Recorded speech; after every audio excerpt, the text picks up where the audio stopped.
This is Teresa Davis, your host of the Grief Mentor podcast. Welcome to Season 2, where together we will journey through the hardships that grief thrusts upon us while holding on to the anchor that is trustworthy and true. Here you will find interviews and biblical truths that speak healing into the mind, body, and spirit of the brokenhearted. I'm so glad you're here. Today, guys, we're going to talk about mother-daughter relationships, but not just any mother-daughter relationship, one that resulted in the loss of a childhood. I have with me today, my guest is Phyllis Mantelli, and Phyllis authored a book titled Unmothered Life with a Mom Who Couldn't Love Me. And I am welcoming you to the show today, Phyllis. Thank you. I'm so glad you're here. I'll just tell the folks a little bit about how we met. I attended a Christian Communicators Conference back in July, and that's where Phyllis and my path crossed. And so after getting to know her a little better and then reading her book, I just felt like it would be a story that would really resonate with my listeners because, Phyllis, we know that loss has and grief has many faces. Would you agree with that? Totally 100% agree. Yes. Well, and we may get into that a little bit. I know Phyllis has lost a child as well. So, but the mother-daughter relationship can be quite challenging. And so I know that this is going to be something that's going to help so many. We'll talk a little bit more about your book and where to find it at the end of the show. But your title says so much, Phyllis. Can you describe to us what it means to live a life with a mom that couldn't love you? Right. So I think the best description is most of the time you grow up in this ideal childhood of having a mom that's protecting you, loving you, is always there for you when things go wrong. Even as a young girl, you run to your mother and you are comforted by your mom. But there is a group of us that grew up not feeling safe, not feeling comforted by a mom. And I will just say, to give it a little bit of legs, is that my mom, later on, as I discovered, my mom was suspected bipolar. She was alcoholic. She had great anxiety and depression. And so there were things already, and she was unmothered as a child. So there was a whole history that came with it. And as a kid, you don't realize those things. You just learn that there's something different about your mother and it's not good. And so you go into survival modes from the very beginning. I can look back as young as 4 years old, and there was a lot of physical violence in my home. And there were things that were happening where I just had to shut down to, I just say, survive. I really didn't have a childhood per se. There aren't a lot of childhood pictures, but over the years, my father has found some, and there's pictures of me on a bicycle and pictures of me standing outside and things like that. But I don't quite remember those things because the things that stand out are the things that are filled with trauma. And so I think when you grow up with that kind of environment, it doesn't give you a chance to be a child, to grow your brain, to kind of walk into adolescence and adulthood. It throws you into adulthood. And so you don't have the capacity to slowly grow into those different places. It's like you're instantly placed into adulthood, and you are also a mother to your mother, which is not the normal way to grow up. And so it was just really difficult trying to be a child and figure out how to maneuver her moods, how to get out of situations where she was putting us in things that were unsafe and protecting ourselves. So the one thing I tell people is the reason I wrote the book, Unmothered, the bottom subtitle is For a Mom Who Couldn't Love Me. It's that my mom it's not that she didn't love me. It's that she wasn't capable of loving me the way a mother should love. And so it took me a long time to realize that those were her issues that she threw on me, but it was something I had to dig through to get to a healthy place, to realize that the love really was there. It's just that she wasn't capable of loving the way a healthy mom does. I remember distinctly reading about when you left your home. That left a mark on me, and I want to talk about that a little bit later. But give the listeners an idea how old you were when your mom and dad split up.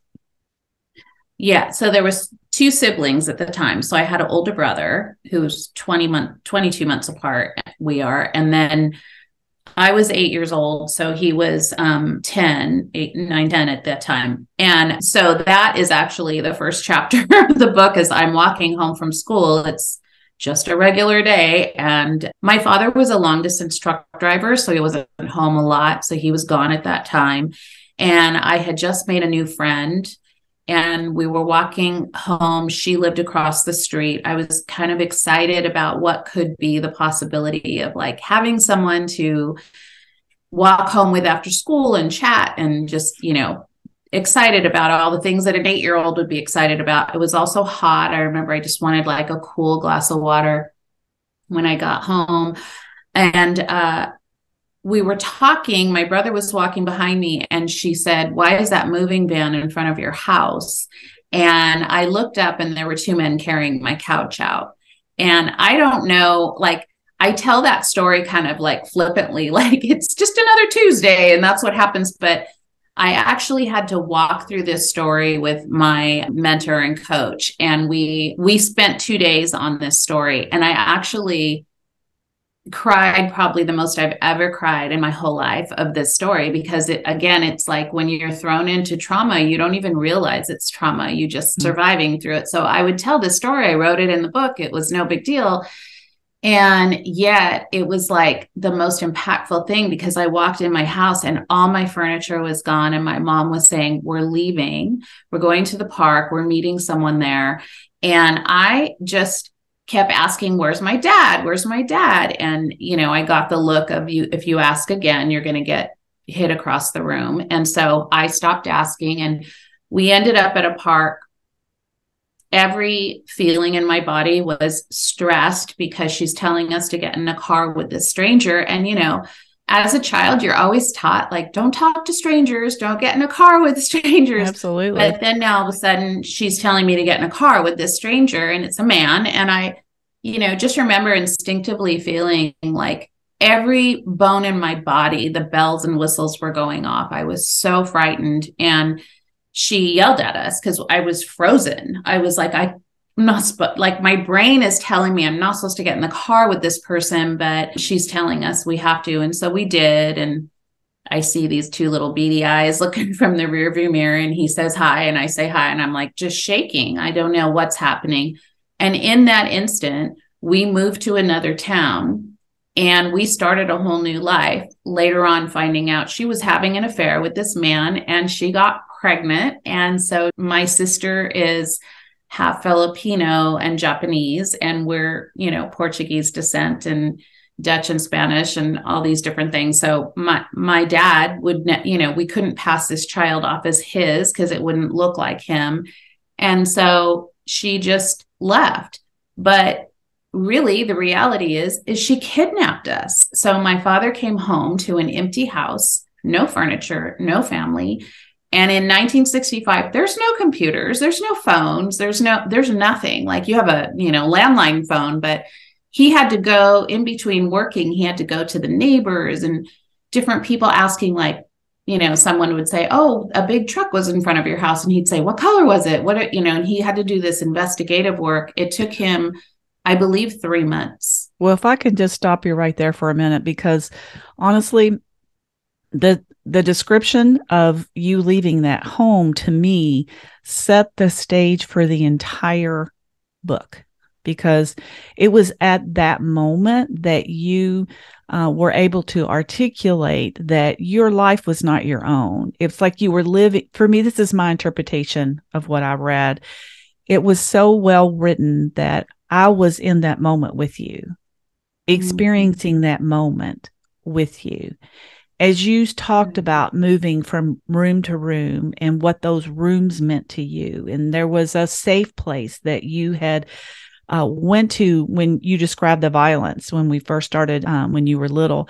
There was this safe place that you knew you could go to. So to me, that first chapter of the book sets the entire stage for all the manipulation and all of the life changes that you would have to endure, one right after the other. But that one, to me, I completely understand why you spent 2 days with your mentor and coach on that, because that drew me into your story in a very significant way. And, you mentioned this as you spoke about how, you had to become the mother, but I wanted to sit there for a minute, because so many times when there's mental illness in the family, children do have to, take on that role. So what I witnessed as I read the book was a child who endured cruelty, not only by the spoken word, but by being forced to take on adult roles as caregivers. And as we get into the story, not only were you a caregiver to your mom, but you had to be a caregiver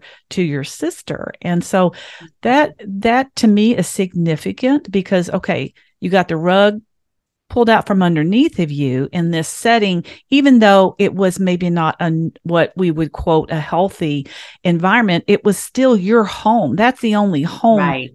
that Phyllis had ever known. So just the way you described that experience to me was riveting. And then, as the story unfolds, your brother, he just decides, I'm out of here. I've had enough of this. So then but you were the one that stayed. So what, I know this might be difficult to answer, but what do you think that cost you as a child to become the adult to your mom and everybody else in your family? Well, I think that's where my rage started. Most teenagers go through some kind of rebellion, or, you're pulling apart from your parents. But I think there was a rage inside of me and just a tiredness of like, why is this being thrown on me? And why is this my responsibility? And yet knowing like, if I stopped, then my sister would be left by herself. And so this great guilt also of feeling this responsibility almost as a parent to remain there to protect her. And so I took on that role. So it's very convoluted when you look at it as a whole. There was just so many different pieces to it. And I think also there's just this hope as a child that things will get better. And that was something my mom would always do. So my mom raised us as a Catholic. So we always had a belief in God, which I'm super grateful for. And so we just didn't practice the way, most people did. And so I would watch my mother pray on rosary beads and then read her horoscope. So another thing that just like, so crazy in our childhood. But she had this hope, because that's part of like that personality changes. Like there's real high highs and there's real low lows. And so she would promise us these things and say it's going to get better. And so as a child, I was like so when my brother left, I was like 10. And so I was thinking like, it's going to get better. It's going to get better, because as a child, you hope for better. And also when your parent says it's going to get better, you're supposed to believe that.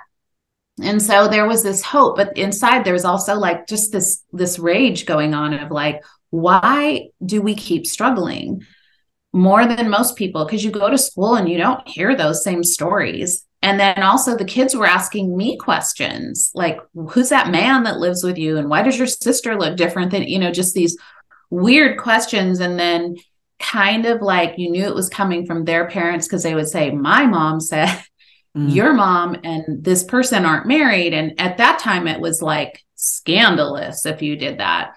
And so then the lies come in where you're like, yes, she is. She's married. And she wasn't, and so just all these things. So I think it was just like, there was so much that the bottom line is I was completely confused and broken. Well, so I guess what I'm thinking, how is Phyllis okay? How are you okay? Because you seem like you have worked through, because those types of things leave scars on us that's not easily recovered from. Do you feel like that abandonment that you felt as a child has affected you in your adult relationships. Oh, 100%. I do not trust really easily.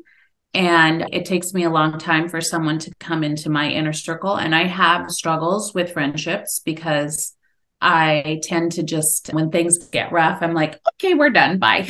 Like, I just want to go away and make it happy again. I don't want to be in a bunch of drama. So my friends that are my good friends, I can't have a lot of drama and stuff. It just triggers me to death. But I'm a huge proponent of therapy. I've done therapy. I'm in trauma coaching right now and training to be a trauma coach. And so I have done the hard work myself, because if I'm going to bring somebody there, I need to know how that feels myself. And so there's been a lot of revelation of that I wasn't okay for a really long time. I think I was white knuckling it. And I read a lot of books when the kids were little. I prayed to God. I did all the things, but there was a lot of body work that needed to be done, because there was a lot of things that were triggering for me and still are. My husband is amazing because he knows when my anxiety gets high. He knows when something's triggering me. And so I can just look across the room and he's like, "You ready to go?" And I'm like, "Yep." And so, I think it's super important to tell people, like, you don't ever get completely healed. God can take you to a place where you're comforted, but I think we're on a journey of constant healing. I think it's super important to let people know, like, there is no kumbaya. You don't get cured of everything. Like, these are things that have happened to you that are extremely painful as a young child and a young adult. And those things stay in your body. And what you do is you learn how to regulate it. So I know when something's coming up that I'm like, "Ooh, this is like very triggering for me," or "I am not comfortable in this situation." I'm healthy enough now to say, it's time to go.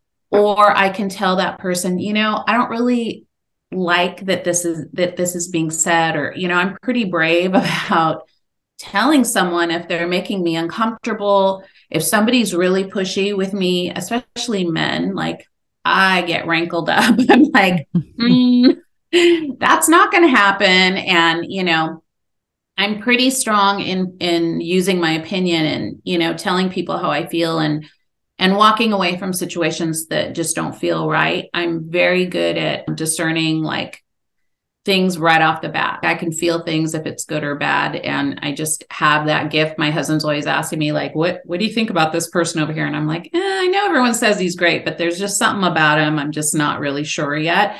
So I'm really good about that. And I really hone into that because that's my protection. I feel like God's just given me that great discernment with people. And so I think we have to learn how to just live within those boundaries of what has happened to us and how we can live a healthy life.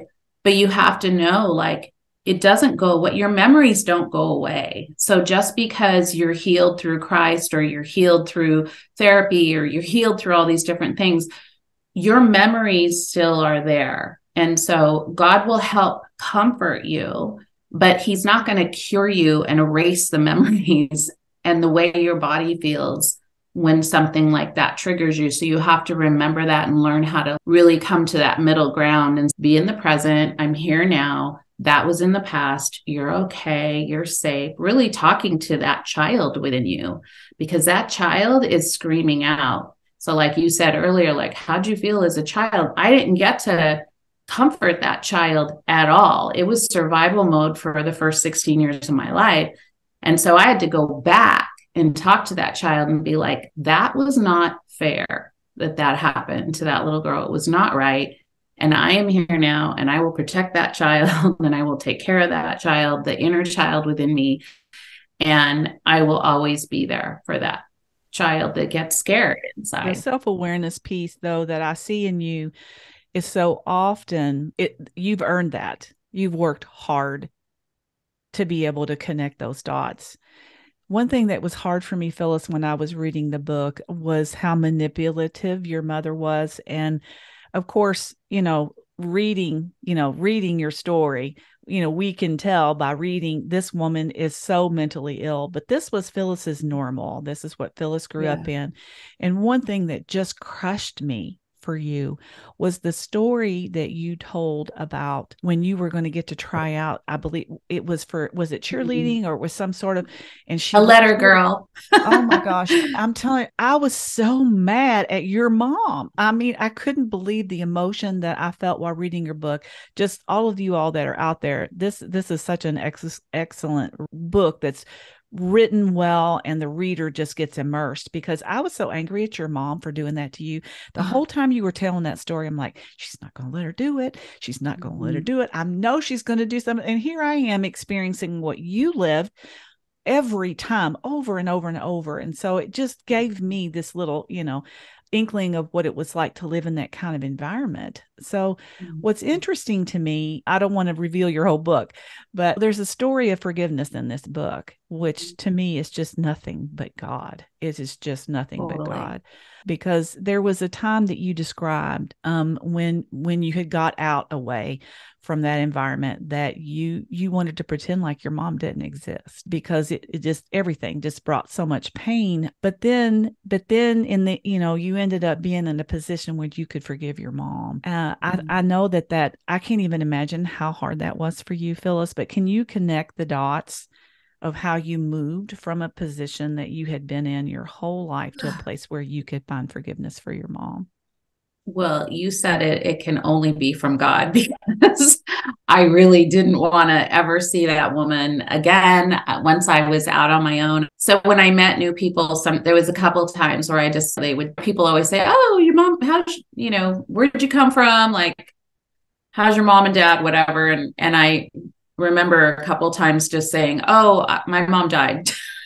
Because I didn't want to talk about her. I was just so over it. And at that time she was homeless. So I didn't even know where she was. So I was just like, yeah, which, looking at it as a whole, is such a horrible thing to say, but understandably, it was just part of my anger. And also she was difficult to love. And so I just wanted to pretend that I didn't have a mom, so I didn't have to talk about a mom. But God was always tugging on my heart, just even when I was just out of control. I completely went off the rails in my 20s, late teens, 20s, and just did everything you could think of and tried to numb out, and that wasn't working. And eventually I had a first marriage. You mentioned earlier, I lost a baby boy through that marriage, and I came back around and was building my life back up and met my now husband, who I've been with for over 30 something years. And so I feel like he's my first husband. But during that time, I felt like a huge pull of God just speaking to me. And I can't even say that was a religious thing, because I wasn't going to church at the time. And I had walked away, I thought, from my religion. But I always just heard God's voice prompting. And there isn't like a sweet little message in this. I can't even tell you what prompted me to forgive my mom or get back into being with my mom, only that the hospital called me one day and my mom had broken a hip, and she had been so drunk that they couldn't give her any medication. So she screamed through the whole night, which I felt bad for the nurses. I'm like, I know what that could be like. But they finally found my number out of all the three of us kids. She kept saying to call me. So she would always pick me out of the three children to lean on. So there's a reason behind that. And I always tell people it always falls on one kid. Like, doesn't matter if there's 6 kids in the family, it always falls on the one. And I was the one. And I think God gave me a heart to just be compassionate, even when you didn't need to be. It was just in me. My brother could walk away. My sister could walk away. I just couldn't do it. And so they called and said, can you come in? She's going to need some stuff to sign off on. She has to have hip surgery, the whole thing. And I had just had my first daughter. I think she was 2 months old. And I just remember looking at her and now being a mom thinking, that's so sad, that my mom couldn't love me the way I really love this child. But there was this compassion of how lonely she must feel because she's missed out on so much of our lives. And so I slowly just started somewhere in the depths of me finding this compassion for her. I felt, I don't know, I looked at her in a different way. Like she kind of looked sad to me. It wasn't that I think because she couldn't hurt me anymore. And I was living this really nice life with my husband and my baby. I was just like, that's so sad that you couldn't have had what I have right now. And then, of course, I started going to church when I was pregnant with my second daughter. And I walked in that church and they were singing, and it was a different type of church I'd ever been to. And some kind of electrical current went through my body and I was just bawling. And I was like, I'm home. I don't need to be angry about all this stuff anymore. Now, granted, I still needed to do therapy and work, and that took years. I thought, oh, I'm cured. God save me. I still had struggles with things and I wasn't really admitting to it. But I think I was working my way. God was leading me to this healthier place. And so I just really, the more I prayed about it, the more I looked at my mom with sad eyes and not mad eyes. I was just like, this woman is really, it just makes me sad that she can't, because even after I had my children, she couldn't enjoy them. She just didn't know how joy was in her life. And I think for me, looking back at the history of both my mom and dad and how they were raised, I was like, oh my gosh, there's no surprise there. Of course, they're the way they are. The way they were raised was horrific. And so if people can take the time to really kind of look back through the generations, not that it makes you forget what they did, but it gives you an opportunity to forgive what they did, because they didn't know. They just didn't know. And so I feel really great being able to take care of my mom the last years of her life, because I feel like she needed that love and she needed that compassion that she never had her whole life. And God has greatly blessed me because of that.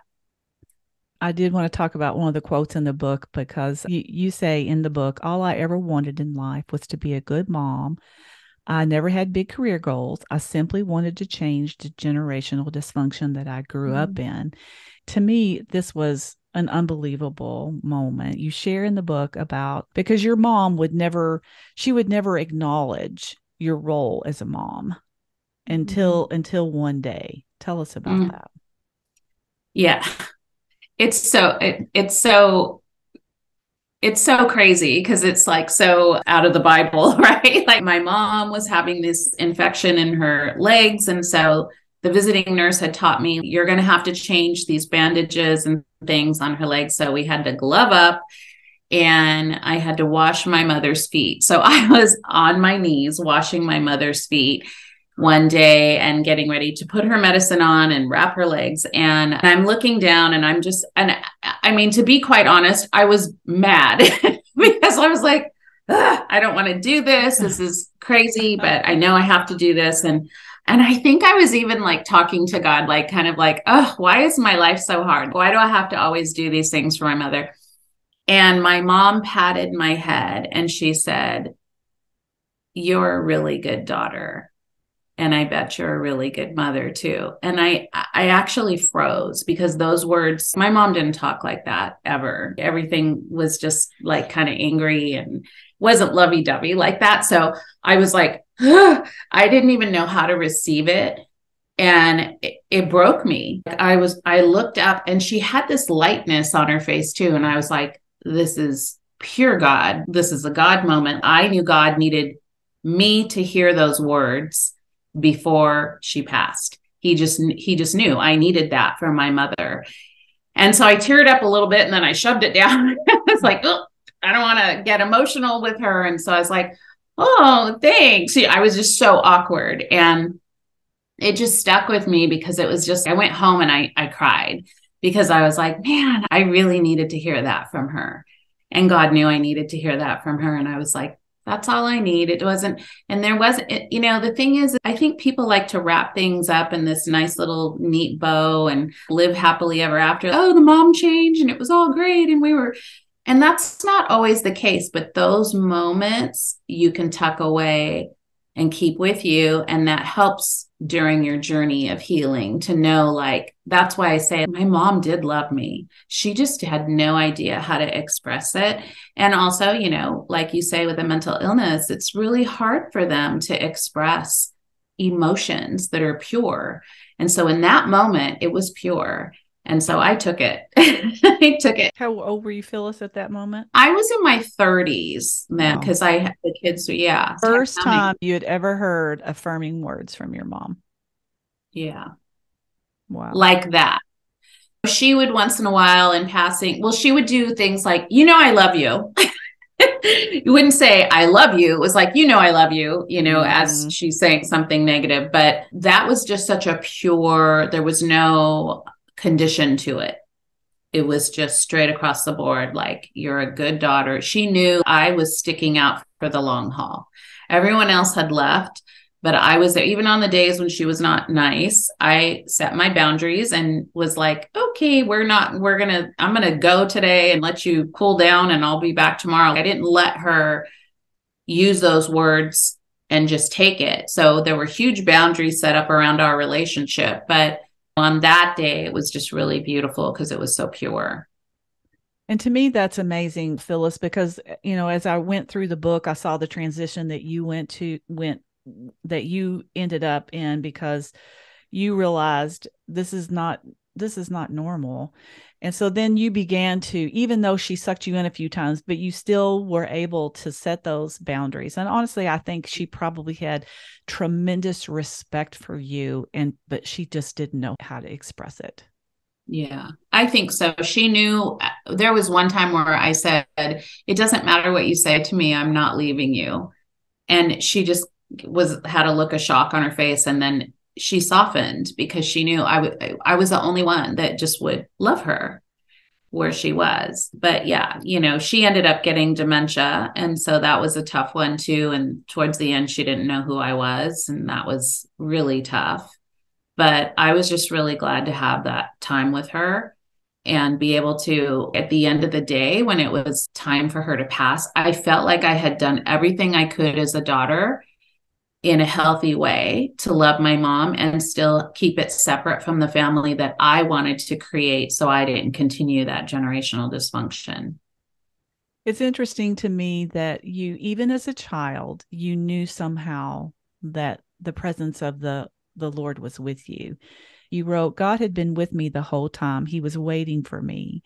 I asked him to bless the second baby. I prayed for my family. I could come home, a home no one could drag me away from, not even the devil himself. This quote really, it made me cry, Phyllis, because I resonated so much with the beginning chapter of how you got ripped out of that home. And from my perspective and interpretation throughout the book, there was really never a place that you lived in as a child that ever felt like that, ever really felt like home. And so that really reached me when you said that. Tell us about that, how that made you feel, you know, the home that you knew now that you had in heaven. Tell us about that. Yeah, I mean, it's such a weird thing because when I was writing the book, I started looking back. It's great to look back at the history of your life, right? And just, I started to see, oh, you know, God really protected me in this moment. Oh, God was with me when this happened. I wasn't religious at that point. And yet I could pinpoint parts where other people didn't fare so well. And for some reason, he put a covering of me where I was protected and not hurt as bad. And it was like, it was nothing short of a miracle. And so I thought that has to be God. He was there the whole time. And so knowing that, wow, he literally does choose people for different purposes in their life. That's kind of what set me on this whole passion of, I have to share this with other women that have gone through being unmothered, because I don't want them to feel defeated and feel less than because their mom didn't love them. I want them to take a stand and choose to do that differently and find the joy and the comfort. And, you know, physically, to be in a home where you're not being dragged out by screaming and yelling and fighting and the whole 9 yards. It's such a great thing. I often tell my husband, like, you don't even know how comforting it is to go to sleep at night and know you're not going to get woken up by danger, to be able to raise your children and know that your kids get to sleep all night and they're safe. They don't have to worry about being ripped out of their beds. They will never have to worry about being moved somewhere else without their permission, without even, that's the thing. Like when I was talking to my coach, I said, I think the thing that makes me so mad is like, all she had to do was sit down and have a conversation with us one day so that she could prepare our hearts that we were going to be somewhere different. But to come home and be ripped out of your house and not know where you're going and not know where your father is and not know what's going to happen in 24 hours is hugely abusive to your child. And so it was my mission to never have my kids go through that kind of pain and that kind of uncertainty. And I love that Mike and I have raised this family, and not without struggles. This is the thing, is I don't want people to think like, we have this perfect life. I tell people we're not a perfect family. We're a bonded family. So when issues come up and we get in fights or we have disagreements, we are big enough to say that to each other and to work through those things so that we can still love each other at the end of the day. It's super important to know, like, I have yet to find a perfect family. If you know them, please introduce me because every single person, you may have good families, like people have good families. I think we have a good family, but we're not perfect and we don't have it all together. And it's not like we never fight and we're so close. And no, we're always kind of in a little bit of a battle, one kid over another, or, whatever it is, in-laws, relatives, like pick your poison, but having a home where you feel safe to go to. And that's the one thing, like I've told my children since day one, any of your friends are invited to come here. It's a safe place because I know God has a covering over it. And I want everyone to feel comfortable to walking into my home. And so, there's a home in heaven that is awesome. There's a home here on earth that is awesome. And you can combine those two if you bless your house and keep it in that situation where at any time of day or night, my kids can show up with whoever and they are welcome because this is a blessed home. I want to talk a little bit more about forgiveness because at the end of the book, this was striking to me as well. At the end of the book, you share some things that you feel like that your mom taught you that you were able to now see through the eyes of forgiveness. Tell us about that. Yes, I think this is a good thing that you can, sometimes, I don't think it always is. There are some moms that are extremely dangerous and there's just really not a lot of good things you can pull. But if you can pull something, in those cases, I say, you know what, bless it that she gave birth to you because you're a miracle and you're amazing. So I say those to anyone that is like, I could never do this. But I started looking back and thinking, instead of looking at all the wrong things my mom did, what did my mom teach me that I can be grateful for? So now that she has passed, I look up and have conversations with her and thank her. One of the things was when my mom was having a good day, she loved to bake and cook, and she was an amazing cook. And so one of the things was also if she loved to bake cookies. And so if we smelled chocolate chip cookies when we walked through the door, we knew it was a good day. Her heart was calm, like everything was okay. She also, because we were poor growing up, all the men in her life left. And so she was a single mom and we were on welfare. And so we didn't have a lot of food. She bought a lot of canned goods and things, and she could just make this gourmet meal out of nothing. And so I learned how to cook at 12 because she would work nights sometimes at different jobs. And I have since passed that on to my daughters. And now my grandchildren are starting to enjoy being in the kitchen. And so I thank my mom for that because that is an amazing skill and a lot of people don't have that. And I think, wow, that's just such a natural thing for me. And so I always assume everyone can cook. And then I find out a lot of people can't. And so I thank my mom for that. Also, I do thank my mom for being strong. I'm an extremely inner and outer strong woman. And we have a great pride in being Portuguese. And so she always taught me that. And I took great pride in that. And I've taught my girls that, to be very independent. You don't like rely on other people, but you take care of your own and be a strong woman. And so I thank my mom for that. So there's just little things that I trigger back to and go, oh, okay, I think I got that from my mom, and that's a good thing. So not everything was bad. And I think that also settles your heart a little bit, where you can, when you get to that place where you can actually have some joy from that. Really, forgiveness and softening your heart it's not for the other person. It's not like you're ever going to get an apology from them. It's more for you to open your heart so that you can be the best wife, daughter, mother, whatever, to other people. And so the more I could open my heart up instead of having that root of bitterness, then that makes me a better person to go out and give that out to other people. I want to read a quote out of your book. To me, it just sums up the story. This quote, it says, God showed me that he uses our stories and pain for good. The fear that I wouldn't be a good mom had disappeared. I had watched my own daughters grow up into independent, beautiful, spiritually grounded women. Speak to the daughter that's listening today, Phyllis, whose relationship with their mom has just really wounded them. What hope can you leave them with today? Yeah, well, first of all, I just want to say I'm sorry that you had to go through that, because it's not an easy journey. But I think the hope is that you are here for a purpose, and he has made each one of us unique in the things that we are passionate about. And so for me, it's writing and speaking and all of those kind of things, coaching. But for someone else, it could be, I have a friend that is a beautiful artist and loves to paint different prophecies on canvases.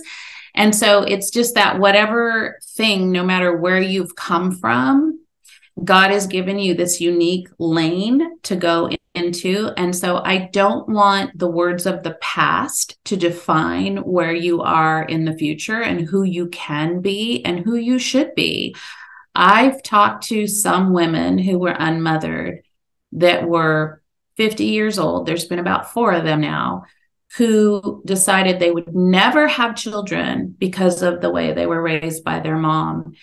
And they came to me and they said, it's the one thing I really regret, because I was so fearful of becoming a mother because of how my mom was. And now I have this beautiful home and a wonderful husband, and I have no children and no one to share it with. And they say it's their biggest regret. So I would say to a young unmothered is, please don't let what your mom's done to you stop you from being a mother. But I would suggest that you get the therapy for what you need to do, work through the things that have hurt you, and learn how to find the things that will open up your heart to share with future children or a husband or whatever that could be.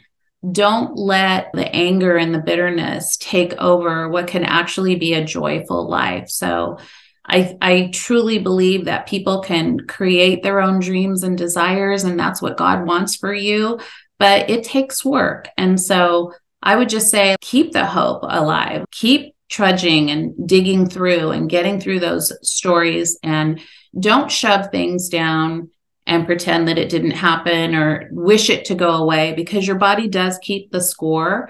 And so when you can be honest with your life, I find that the enemy wants you to keep secrets, but when you pour out your truth, even though you think it's shameful, you're going to find more people than not are going to be amazed at your story and love that you told that story. And you might help somebody else with that story. So don't keep it a secret, pour it out, because then nothing can hurt you or stop you from that.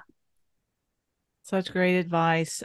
Phyllis, tell the folks if somebody wants to work with you. Now you're in California, right? Yes. Do you see people in person and Zoom? Tell us what you can offer. Yeah, so I am a coach, and I do have a program called Patience and Grace, which is a 6-week coaching program through the mother-daughter relationship and dysfunction. But I'm also a personality coach. And so I also do dream coaching with people. If they just have this idea and they don't know where to go with it, I can help them with that. And I do Zooms. If they're local, I can meet in person, but Zoom is great. Like it's such a great, the pandemic hit and everyone was on Zooms and they hated it. And I'm like, but it's kind of cool because you can help other people from different states, which I've done a lot. And it's been great to meet new people in different areas. And so any of those things you can find on my website, phyllismantelli.com. And so, I can do all kinds of different coaching. Another thing I love to do is I'm certified as a writer speaker coach, and I love helping women with their hard stories. If they want to write their memoir, I love to dig into those stories and help them write that amazing book. Because again, if that's something on your heart, that's definitely a God tug. And I want to encourage more women to write about their stories. Well, and the passion that you see here on this podcast is for real, guys. I've witnessed that passion in person, and I haven't been counseled by Phyllis, but she did try to help me with my one sheet for my speaker, which I've not finished, by the way, Phyllis. I'm not proud to say that, okay. But life happens and it's been crazy. But I will include all of that in the show notes so that anybody who would want to connect with Phyllis, and we didn't have time to get into the child loss. So I would encourage you. Phyllis has had many more losses than we discussed here on the podcast. So I would just encourage you, get the book. It's on Amazon. I can put a link to that in the show notes as well so that they can access your book, because there's the Kindle version and the hardback version. Is there audible version? Not yet, but that's in the works. We're working on that. Okay. And if they do want a signed copy, they can get that through my website too. Okay, that's good to know. And I'll include that all in the show notes. So is there anything left, Phyllis, on your mind that you want to leave the folks with today? Oh, gosh. I just want to really, first of all, just thank you for this opportunity. But I just really want to speak to anyone that is going through that mother-daughter wound, to just encourage them that you are worthy. God just loves you. And just because we had a hard start doesn't mean we have to have a hard finish. So let's finish this road out on a high and do everything you can to find that passion that you have within yourself and go for it. Well, thank you, Phyllis. Thank you for your time today. And guys, that's all I have for you today. So until next time, take care. If you enjoyed today's show, hit the subscribe button and scroll down the podcast page until you see the 5 stars and leave a review. Thank you for your support, as this will help the podcast reach those in need. If you would like to submit a question to have answered on the air, message me on social media or email me at the address found in the show notes.